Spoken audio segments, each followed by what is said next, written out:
గర్వం కలిగిన హృదయం ఎవరికైతే ఉండిద్దో, అహంకారపు కళ్ళు ఎవరికైతే ఉంటాయో వాళ్ళని నేను ఏమాత్రం కూడా సహించను అని అంటున్నాడు.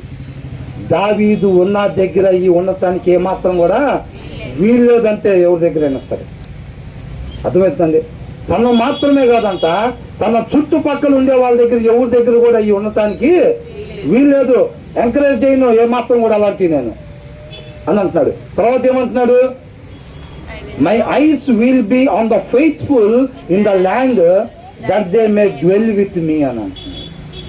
ఎవరైతే విశ్వాసం కలిగి జీవిస్తారో వాళ్ళు నాతో పాటు ఉండొచ్చు అని అంటున్నారు. ఆయన రాజ్యంలో ఆయనతో పాటు ఎవరంటే ఉండాల్సింది కేవలం విశ్వాసులు మాత్రమే ఉండాలంట. అంటే మిగతా వాళ్ళని చంపేసేస్తాను అంటలేదండి. ఇందాక వచ్చిన వాడిని మార్చారు చూసారా, సాడీలు చెప్పేవాడిని ఏం చేశాడు, ముందు నువ్వు నోరు మూసేసాయి, ఆ వైరస్ బయటకు పోకుండా ఉంటుంది. ఇంకొక విషయం ఏంటంటే, నువ్వేదో మంచిది తీసుకొచ్చాను అనుకుంటున్నావు కదా, అది అసలు మంచిగా కాదు నీ దగ్గర ఉన్నది అని అంటున్నాడు. అంతే తప్ప అదన్నీ పెద్ద అవునా, అది వాక్యం ప్రకారం తప్పు. ఈ బ్రదర్ చెప్పింది, ఇందాక వచ్చి చెప్పింది బ్రదర్ వాక్య ప్రకారం తప్పు. అది ఇందాకేం చేసావు, సహవాసం చెడిపోయిద్దనా? దేవుడి నామానికి అవమానకరమైన సహవాసం నీకు అవసరమా? ఆయన వద్దనుకునే సహవాసం నీకు అవసరమా? ఆయన నామానికి మహిమకరం కానీ సహవాసం మనకు అవసరమా? సహవాసం పోయిద్దంట, వాడు చెప్పిన ముచ్చట్లన్నీ విన్నాడంట టీ పెట్టించి. అర్థమవుతుందా? కంఫర్ట్ భక్తి, అది కంఫర్ట్ భక్తి.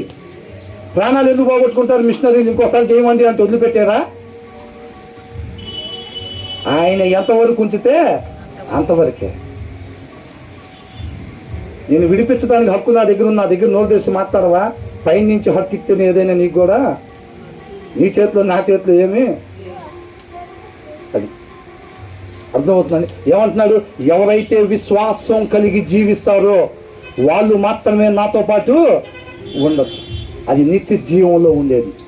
నిత్య జీవానికి నమూనాగా తన రాజ్యాన్ని సిద్ధపాటు చేస్తున్నాడు.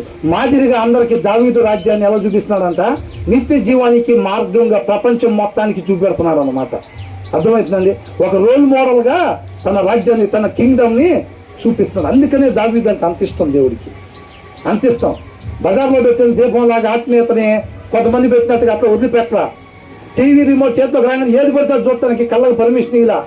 ఇంట్లో నేను కదా యజమాని అని చెప్పి భార్య దగ్గర పిల్లల దగ్గర ఏది పడితే అది మాట్లాడటానికి నోరు తెలిసే సాహసం చేయట్లా. ఎవడు పిలిస్తే వాడితో పాటు కలిసి పోట్లా. విశ్వాసం లేని వాళ్ళు చేసే క్రియలు నాకు అసహ్యం, నా దర్దాపుల్లో కూడా రాని అంటున్నాడు. అవునండి. తర్వాత ఏమంటున్నాడు, విశ్వాసంగా ఎవరైతే ఉంటారో